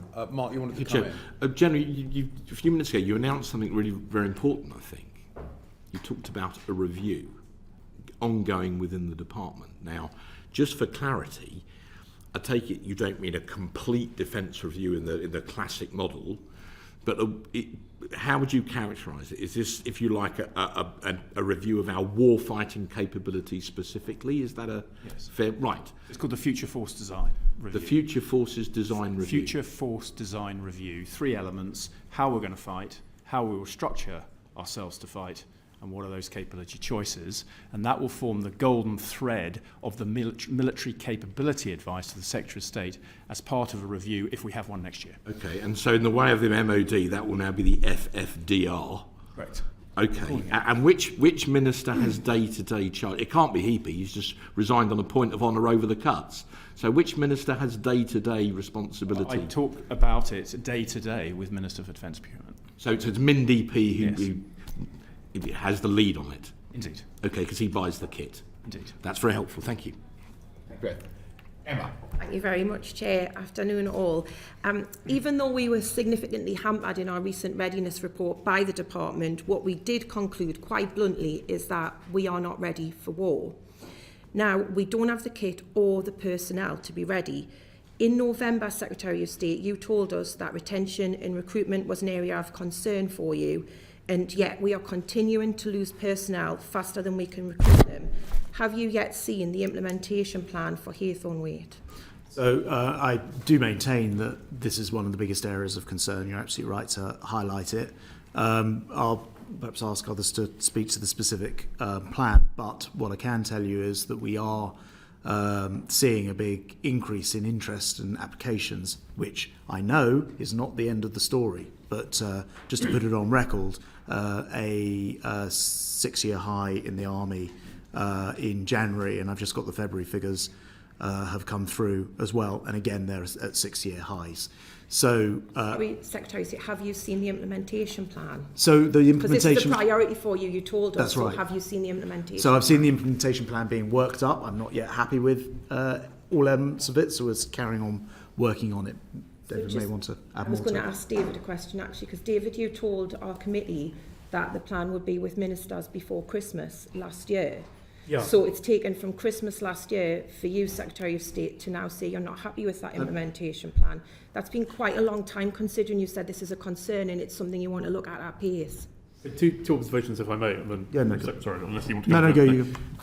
So, firstly, against the immediate pressures around recruitment, in particular, the Haythornwaite review and the recommendations that review made are relevant. They're part of the answer, but I think they're not sufficient. So one of the things that the Secretary of State has asked and the ministerial team have been getting from the people area of the department is a shorter-term focused, what are the immediate steps we need to do to recover on recruitment, and there's sort of a 12 or 13 step approach that the team is working on there. On Haythornwaite, the approach that we are taking to implementation is, pilot's really the wrong word, I think it's more of an early adopter, to work through 24 on a particular cohort around engineering personnel. That's around 10,000 people in the armed forces, to look at themes from the Haythornwaite review around total reward, around spectrum of service, around the skills framework, and to put those recommendations into practice with a specific cohort before broadening out. There are some... David, can I just be clear then? So in terms of the implementation plan, nothing's been implemented yet. So no, the review was June 2023, the implementation plan was before Christmas, but nothing yet has been implemented around recruitment and retention from that implementation plan. No, that's not fair. A range of activity is going on. Can you give us an example? We've been looking quite hard as part of our evidence to the pay review bodies about the place of financial retention incentives against core pay, against specialist pay, so getting into that sort of total reward space. So I think the point is that a full-scale implementation of the Haythornwaite review is is generally not a quick thing. It's a multi-year endeavour, and once we get after that, there's a bunch of stuff that we want to do because the challenges around recruitment can't frankly wait that long. So shall I have a go at this as well? So as I said to you before, this is something that's just massively concerning me, and I accept before other members mention it that just because there have been applications and they're a record high for a lot of years doesn't mean they come through.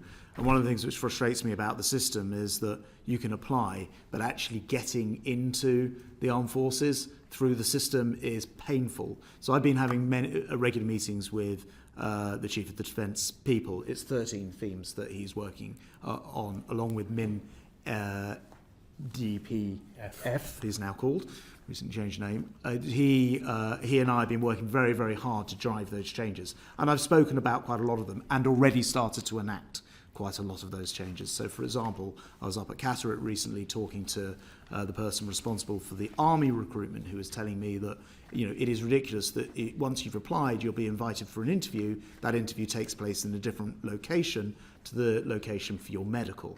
So we're bringing that together. I don't need to reproduce a report to do it. We're just doing it. I've spoken before about the fact that, and I know this can be a bit controversial, I don't personally have a beard, but 54% of men between 18 and 30 do. So we immediately exclude large numbers of people in most of the army, for example, and many, many other things which I'm able to move on and change. Not needing to produce a final report. But to answer your question, I haven't rushed to publish something until I'm happy with the process. I suppose to cut to the chase, and when will we actually see any of that plan come into fruition? When will it actually? What timeline have you give yourselves as a department for when you'll actually start to see changes? To actually publish it as a formal piece of work rather than just doing the work. To actually see the changes itself. That you're talking about. When will we see them? I think presently, actually, I mean, I've been more focused on trying to get the change within the system than publishing a report about it. But I think we can undertake to publish that fairly soon.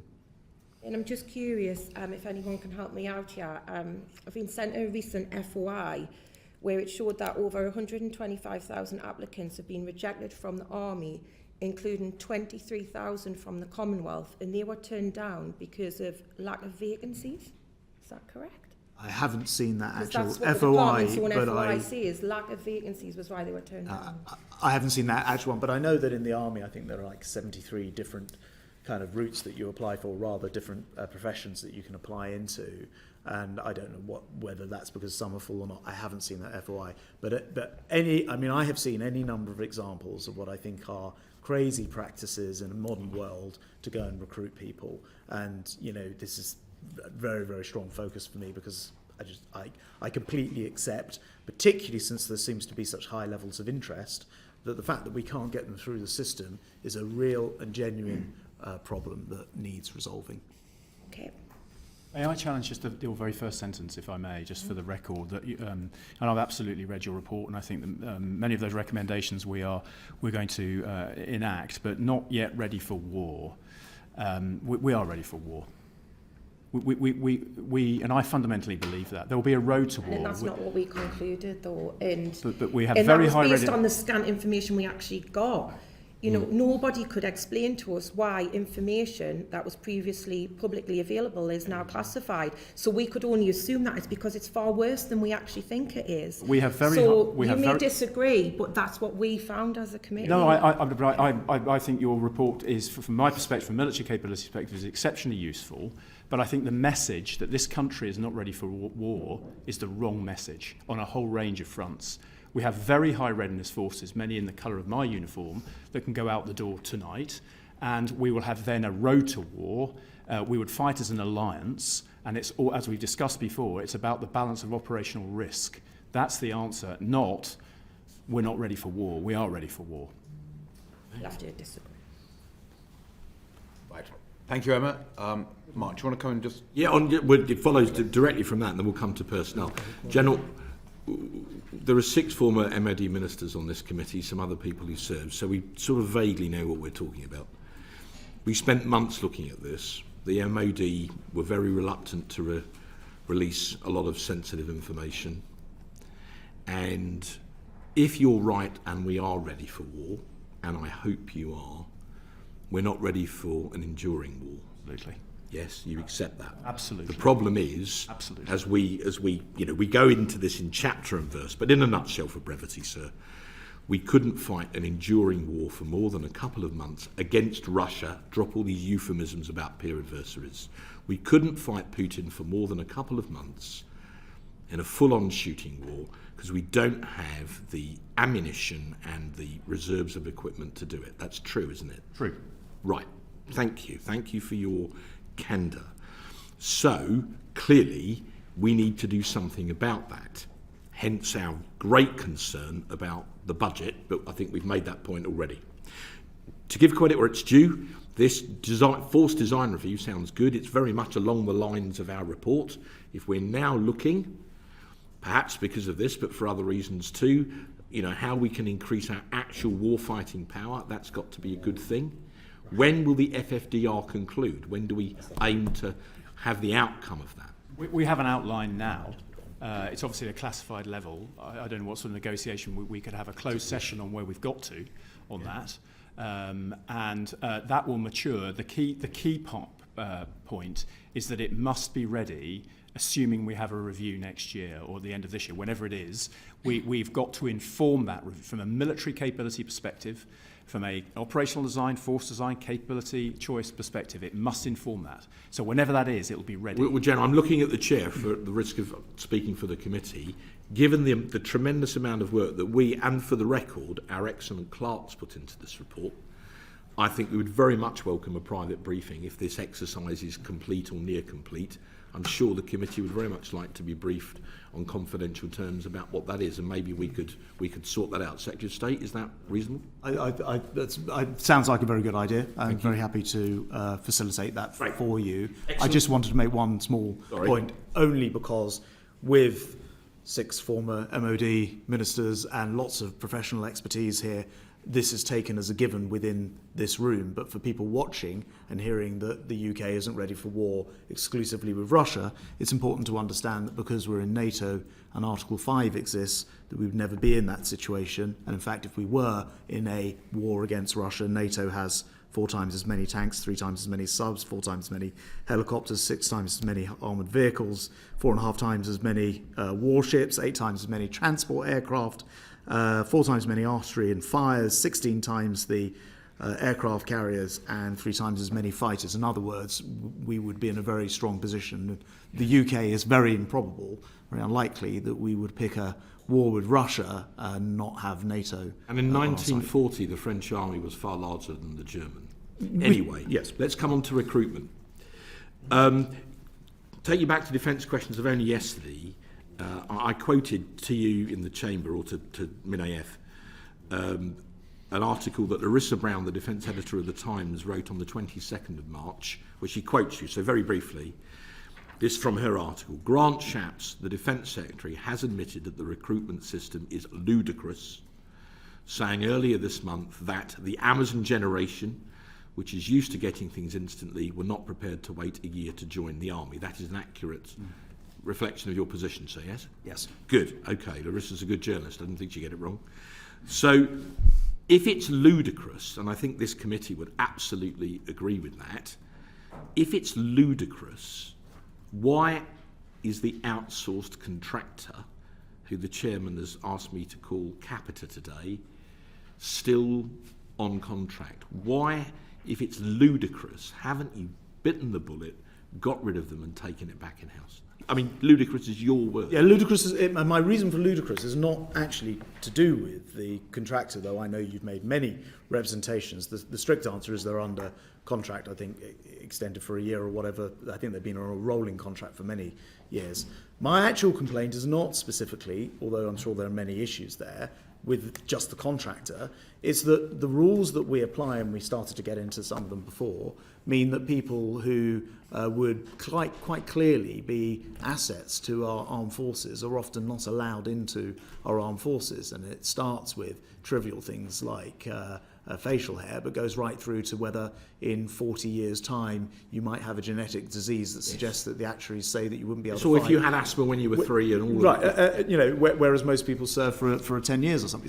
So we've got to get real with the rules. So when I say it's ludicrous, I think the way that we're doing this is almost designed to put people through a salt course, which is about everything apart from their ability to actually fight. I think we are in what the Americans would call violent agreements. Yeah. For brevity, given what the General has just said, in our report, Ready for War, page 31, para 75, one sentence, quote, the MOD publicly concedes that for every 8 service personnel who leave, it currently recruits 5 people, although we understand the situation may have deteriorated further, end quote. We understand in some parts of the army, for every one that Capita somehow managed to recruit, 3 are now leaving. And we're particularly losing trained specialists to industry where they can earn far more. And without those avionics technicians, your planes don't fly. Without those nuclear watchkeepers, your submarines don't go to sea, and so on and so forth. So it's really serious. The armed forces are bleeding out on the operating table. I mean, I use that language deliberately and based on fact. So a few tweaks aren't going to cut it. What this needs is for you, sir, to cut the Gordian knot and do something very different from what we're doing at the moment, especially in the army where the challenge is greatest. So you got your headline. What are you now going to do? Hawthorne Waite, I think, proposed 67 or maybe 69 different pieces of action, and we're working through, or different themes, actually, I think. Hawthorne Waite won't touch the sides. They're leaving now. Well, in fairness, I think you've got to start somewhere with these things, right? So he has a whole bunch of different things which were putting people off either joining or staying. CDP, who you recommended to me. Well, if you wanted to put that in the public domain, yes, I did. It's right there. You told me it was excellent, and I found you to be entirely accurate. Is working day in, day out on this, as is Min DPF on it, and myself, because I stand by my words. I think a system which makes it troublesome for people to get in isn't in tune with the modern world. It takes far too long, and people have been offered other things and go elsewhere. In a fundamentally, and this is the issue, very, very tight labour market with low unemployment, it means that people have a lot more options. I mean, things like the 9% pay rise last year will have helped. And when I looked at, why are the applications up, part of the reason is the pay is up. Just Secretary of State, sorry, can we dispense with this sophistry? Capita are past masters at manipulating statistics. So when you say applications are up or expressions of interest, that is not the same as enlistments. Correct. The whole problem on this contract for years is there's lots more people go on the website, click, say they're interested, maybe then go through the application process, but very few of them actually take the king's shilling. So I've seen ministers constantly talk about applications are up, but enlistments are down. What matters is enlistments. It's when people join, not when they watch a video. So please stop blowing smoke at us over that. We know the truth. Well, look, I don't disagree with the difference between a click to apply and someone enlisting. So you're absolutely right about that. But it can't have been the case that in the last 6 years a Defence Minister has come to here and said that the Army applications are at 6-year high, because they are at 6-year high, or 8 years with the Navy. So we are seeing a much higher level of application.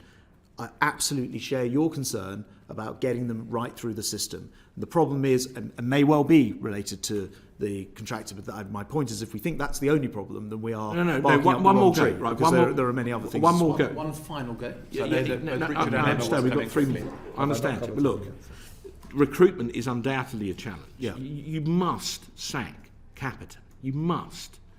But retention is an even bigger challenge. At some point, we've got to improve the recruiting, but what we've got to do is we've got to stop them leaving in droves, and they are. We visit military bases. It's our job. We talk to people more and more who are planning to leave. So if that's what you're going to do about recruitment, and you've got to sack them, sir. What are you going to do about retention? Yeah, well, first of all, pay people better, which was one of the things. That was the biggest pay rise in the public sector last year. Treat people better, and there've been entire reports on that. Make accommodation better, which has been this time last year. I was reading your output, not as Defence Secretary, about people waiting 12 weeks to get their boiler repaired, and like, fortunately, say again. Stick or twist report. Yeah, stick or twist. Yeah. So and actually, we put this £400 million into improving the accommodation. It is starting to work. There's more we need to do on accommodation, including things I can't quite go into yet, but the committee will be aware of the structure of accommodation, but also the rules for who gets offered what, which you'll know that I acted on recently. So these quality of life reasons for being in the military are also very, very important things as well. So, there are so many different things we're working on the retention side. It's difficult to list them all here, but I entirely accept the premise that you both. A click of interest is not somebody enrolling. I totally accept that, and we also have to be better at the retention. I'm on this, and sort of straining every sinew. I hear what you're saying about the contractor. My understanding is they're contracted for a period more, but there is a plan to change this entirely, which you're aware of as well. But my interest is making sure that we solve this. It's actually probably bubbled up to the number one issue that is in front of me. Retention. Right, thank you very much. So, Richard wanted to come in quickly. Then Emma. Very quickly, Secretary of State, on the length of time it's taken to get people into the army, and Capita, a lot of the blame has been laid at the door of Capita, and we've interviewed Capita here. When we raised this issue with them about previous illnesses or skin this or whatever it was when you were 3, 4, 5, 6, 7, 8, and I used an example myself which raised their wrath a bit, they said to me, it's not us, it's the government. It's the MOD that actually sets the guidelines. We simply follow orders. Yeah. So if that is the case, and you've just said it is, what are you doing?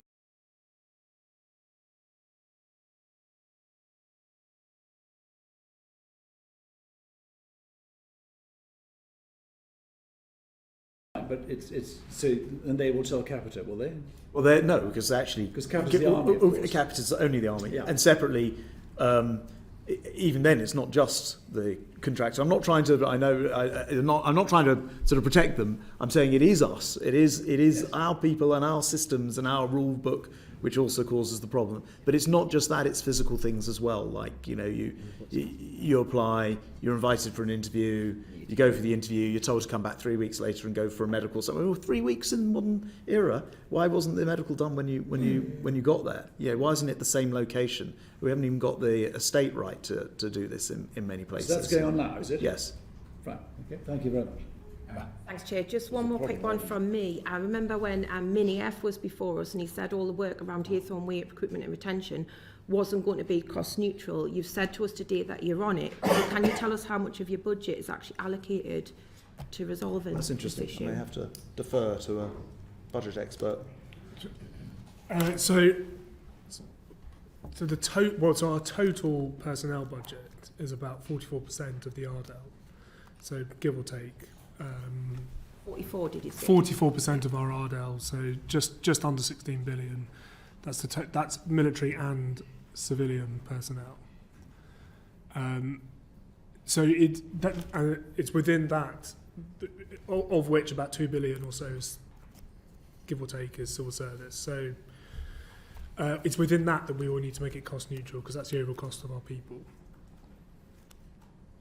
We are, yeah. Alongside development of the plan, we're working through what the plan will cost, and there will be choices in that. Cost neutral would be good. I suspect personally cost neutral over time is probably the best that we can hope for, and it will be a cost up front, but it's something we are still working through. That would be an issue we'll take into the next spending review, but in the meantime, where there are immediate actions that we want to get on with, then we're finding the money for it. Okay.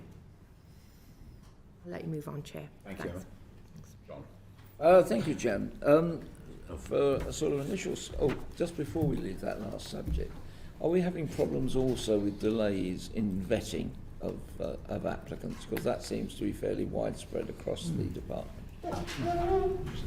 I haven't come across a vetting issue, but you may. Well, they have, and I think the NAO and your sister committee has looked at vetting in government. There have been a range of challenges in vetting that has led for us out of the Cabinet Office. There's been a recovery plan. I understand they're now hitting their key performance indicators, but that has been an issue for us previously. What's the average delay now?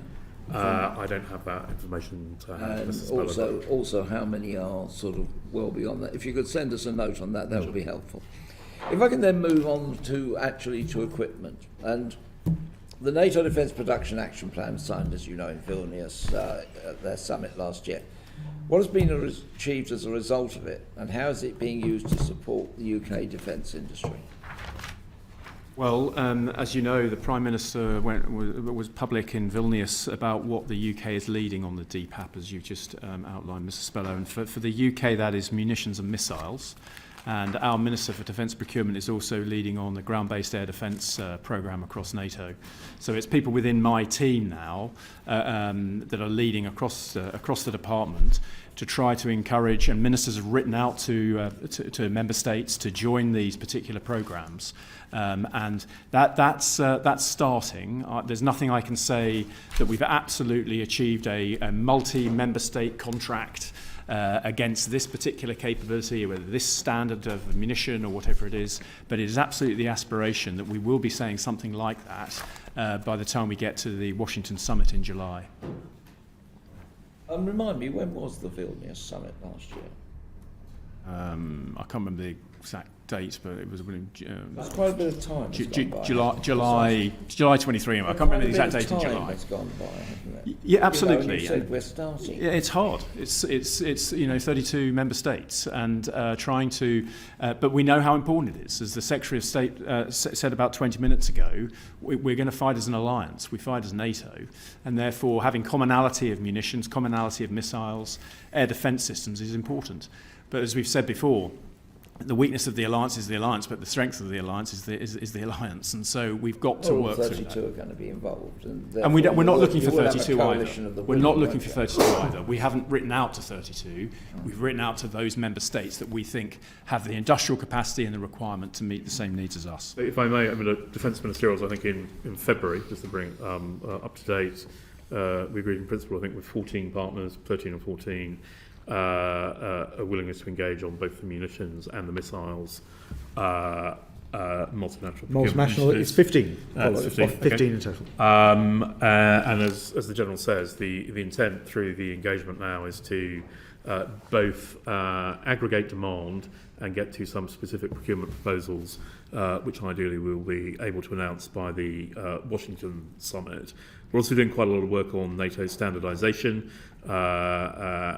both thinking about how they are fit for purpose and ensuring that we are following those. And there's quite a lot of work going on through Mr. Stark, who's our National Armaments Director. General Rob is the Deputy National Armaments Director, around how you use that aggregated demand signal to increase industrial capacity. But I was having that conversation in a NATO context rather than, for example, the EU defence industrial strategy that's recently been launched. Just on that, the thing that we signed at NATO in February is the Multinational Procurement Initiative, MPI, and it's a UK initiative, and we brought 14 partners with us, so that's the 15 partners in it. All of that's encouraging, but at the same time, it's not about being ready for war. There's a war on at the moment, and there does not still seem to be that sense of urgency. Secretary of State, you very kindly wrote to me in response to questions that I've been raising in Parliament about the 155mm, and you said in that in that letter, following a significant increase in the requirement for 155mm artillery ammunition in April of 23, the Ministry of Defence worked with BAE. The need for 155mm ammunition was clear back in 22. And indeed the United States were responding much earlier. New York Times of January in 23 said the Pentagon was racing to produce production of all artillery shells by 500%. They're building a whole new capacity down in Dallas, and they're also, I can't remember whether it's an explosives or a propellants capability in Arkansas. And yet we only signed our agreement with BAE in July of 2023. Don't we have a system problem in responding to crisis? Obviously, it's before my time. I do know, and I think I probably mentioned in that letter, we're now doing an 8 times the level of 155 production with that signing. And I noticed that Germany, even later than that, have finally started to build a factory which will look to produce more munitions. But if the general charge is, the world's too slow to produce and provide things to this existential war in Europe, then frankly I agree. I think probably to defend my predecessors and the department, I think many people will have hoped that the war will have been over quicker, and perhaps munitions, and particularly things like 155s, which were largely being purchased from elsewhere in the earlier stages of the war, would have been sufficient. But we are where we are. We have done. We have really stepped up. And you use the American example. I will use this public forum to say it would be wonderful, and I think in America's own interests, if they can now get some of that ammunition to Ukraine, because it's one thing being able to manufacture it, it's another thing being able to help Ukraine, and they don't have to do it because in the United States Congress it's Europe asking for it, and there's somehow we're trying to claim there's some moral reason for them to come and help on another continent, but through their own self-interest of ensuring that dictators elsewhere don't think that you can take advantage of the Western coalition by simply waiting for us to get some form of attention deficit after a couple of years of war. So I think for all those reasons it's important that new manufacturing capacity gets to Ukraine. But even if the requirement for Ukraine ended tomorrow, way back again in 22 and all the way through 23, it was crystal clear that the security environment in Europe had changed dramatically and that we were going to require to be on a better war footing. The previous Armed Forces Minister seemed blissfully unaware of the evidence of General Hodges to this committee, previous head of the US Army in Europe, that in an exercise the UK Army ran out of munitions in 10 days. And the General was saying that for a major war that we would run out of material, I think a month or so. So it was clear that situation had changed. But there doesn't seem to be the initiative inside the system to move this forward. How are you going to change that? One of the things that is one of the supplementals, so controversially not in the Red Book, but it is for the weapons stockpile, which is very important. And it might be that the General wants to come in. Well, this goes back to the point I was discussing with Mr. Francois. We absolutely agree that we need to endure in a war. Yes. And I wouldn't be doing my job if I wasn't absolutely responding to what you've just said. And we're absolutely doing what you've just said. We've written a munitions strategy. We're now developing a plan. We are determined to commit a certain level of munitions over a certain period of time. Industry have helped us write these documents. And so the point you're making is absolutely critical to warfight in an enduring way. And that is probably my number one priority in terms of we'll go to work every day.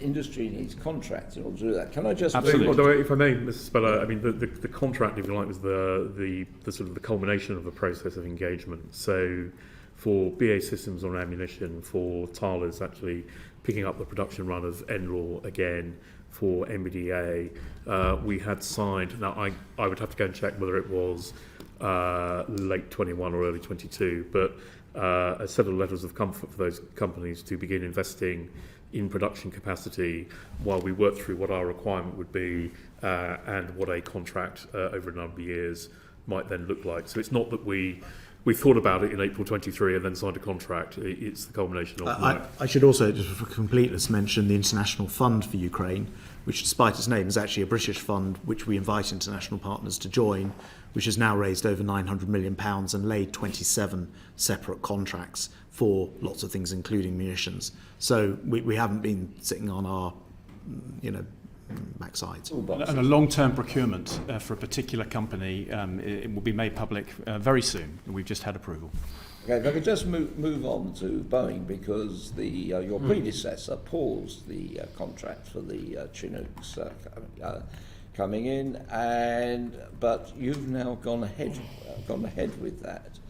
How many Chinooks are we ordering? Which variant? And what's been the costing? The 14, the extended range type. I looked at this very, very carefully, just in terms of context on this, and visited the US as well on it, with a completely open mind about potentially not going ahead. There was a very large cost to not going ahead, given where the plan had got to. But actually, because my predecessor had frozen it, I was also able to go back and negotiate essentially a hefty discount, some £300 million on it.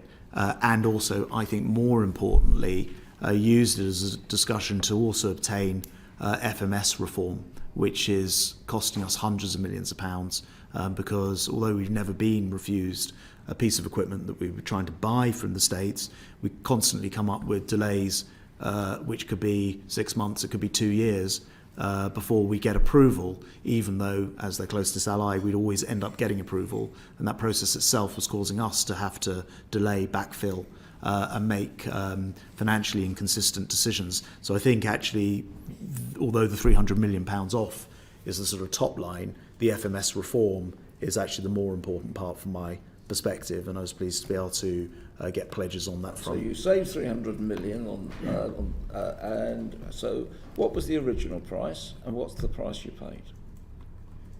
Yeah, so I haven't got the numbers in front of me. The price we paid is 1.5 billion. 1.5 million. Yeah. Billion, sorry. Yeah, 1.5 billion. So that's over 100 million a craft, a platform, yes. Well, it includes the sustainment costs as well, through life. What do you mean by sustaining costs in that context? Well, in terms of the ability to ensure that you can operate them. You buy them, but you've got to operate. Does that mean they're going to maintain them? Is this a service contract or is it a sales contract? Who's actually going to maintain them then? Boeing. Boeing. Boeing are going to do all the maintenance on the... Currently, we have a contract with Boeing for Apache and Chinook. And in fact, we are going through a process now where we're going to make that more efficient. In this country, that's run from both Apache and Chinook. Maintenance is run from the United Kingdom. But Boeing have had history of reneging on some of these arrangements and suddenly taking the work back to the States. I've experienced that. But so you're saying that the 100 million per is a through-life contract for each one of these, which includes their maintenance and upgrades as well. We'll have to get you I think out of committee we'll have to get you the breakdown of the costs associated with the CDL purchase and the running costs and how that's being managed. I think we'll provide that all for you. That would be very helpful. One final question, Chairman. Were any members of the government on board the submarine with the failed missile? I was. But I just want to, for clarity purposes, perhaps mention that the slightly odd language of an event-specific anomaly actually was in relation to a piece of test equipment which is not on an actual missile fire. So the reason that the recertification was able to complete was that the ship performed perfectly, the crew were exceptional, the actual firing out of the sub worked perfectly. Without the piece of test equipment, this would have hit target. So in a live fire, it would have been on target, which is why the boat, rather than the ship, was able to go back into recertification. Just as a matter of interest, is it usual, because these happen from time to time, is it usual for ministers to be on board? I'm not sure. I do not know. In my experience, yes. Yeah. I mean, for the particular Dato firing, there is normally a US and UK VIP delegation. All right. Can I just come back to Chinook very quickly? This is according to an MOD briefing note. Yeah, this is your note. The E7 Wedgetail, the AWACS aircraft, years late, 10% UK content. The AH-64 Apache, 7% UK content. The P-8 Poseidon, 4% UK content. Previous CH-47s, it says here, 2% UK content. So that's virtually nothing in the UK. And when you add those four programs together, you are talking billions and billions of dollars. And you've just spent £1.5 billion in sterling to buy these helicopters from a company that's just wiped out its own senior management. So hang on, when you do us this note to clarify the costs of the contract, what's paid for, what's the additional support costs, you're going to give us chapter and verse. Could you also clarify how much of that is going to be spent in the UK? Yes, and that's why we produced this note. This is the note in terms of what to answer that question. But since the conversation we had last time when we produced the note, I've personally been to Boeing in Crystal City, and I've relayed this conversation. The next negotiation we're going to have with Boeing is on Chinook Tranche 2, so the replacement of our current model. And I'm going to go along with our National Armaments Director, the head of DNS, Andy Start, to have a conversation with Boeing. If our replacement for the current Chinook is the next block so-called Block 2, it will be exactly along the lines you've just said. That how are Boeing going to continue to invest in the United Kingdom? So if we're going to continue to invest, we spent billions and billions with them over the last 20 years, and what they give back to British industry is peanuts. The situation is changing with Boeing. I know they've all been sacked. Can I just jump in as well on it? So I think there are a lot of problems on the civil side, which you pointed out. I agree, we want to procure here. That's why we've got the integrated procurement model. That's why you guys have helped us in developing that model. One of the things that it does is it massively increases the ability to export as being part of the competitive process, plus all the spiral development we talked about before. And when it comes to a helicopter in particular, like the Chinook, there isn't, apart from, I think, a Chinese knockoff, there isn't anything else which can do what that does, and this one will do it for twice the distance as well, which will be of great use potentially to our special forces and others. So I think that you're right about your concern, but I actually also think we've got a plan, in part because of this committee's work, for making this better in the future, which I look forward to doing. There's a reason why that's the only option, and that's because MOD and the RAF in particular has consistently not placed their orders with British industry and has placed it with American industry. So not only is it expensive, not only are we being affected by the dollar-pound exchange rate, but also we become dependent on them, and they know it. Which is why we're so pleased with this plan that you've helped us with. Let's move on. I want Martin to have 5 minutes, which takes us over time, on the National Defence Plan. So this is a very, very quick answer, I hope, to a very good question. ESG, we saw the announcement in the budget that the FCA are going to be looking at the ESG rating providers. That isn't something you've neglected. I'm sure you're going to carry on pushing it. I mean, there's a moral imperative here that we don't get anywhere. We don't get schools and hospitals that we want if we haven't got peace and security, and I hope that this is a message that the department is constantly pushing out. I feel incredibly strongly about it when I hear from financiers who refuse to back defence, and I tell them about the school or the nursery that was bombed out for the Ukrainian family who came to stay with me, and I went to see that those actually flats across from the kindergarten. I say to these financiers, how can the moral thing be to allow for that to happen and not to be prepared to finance the defence of, defenceless people at the moment in Ukraine and elsewhere? So, in my view, there's absolutely an open and closed case for investment in defence, and I think that's the moral stance. Thank you. Secretary, I hope you don't mind if we just run over by 3 minutes, say, just to allow Martin to have his last question, if that's all right. Yeah, thanks, Chair. And just in terms of the department currently working on the National Defence Plan, I wonder if you could maybe, in terms of strategic readiness, say something about interdepartmental working and also about how, if permanent secretaries are engaging not only across departments here in Whitehall, but across Cardiff, Edinburgh, and of course there'll be different arrangements for the civil service in Northern Ireland. A very good example of interdepartmental working yesterday with the launch of the command paper, the nuclear command paper.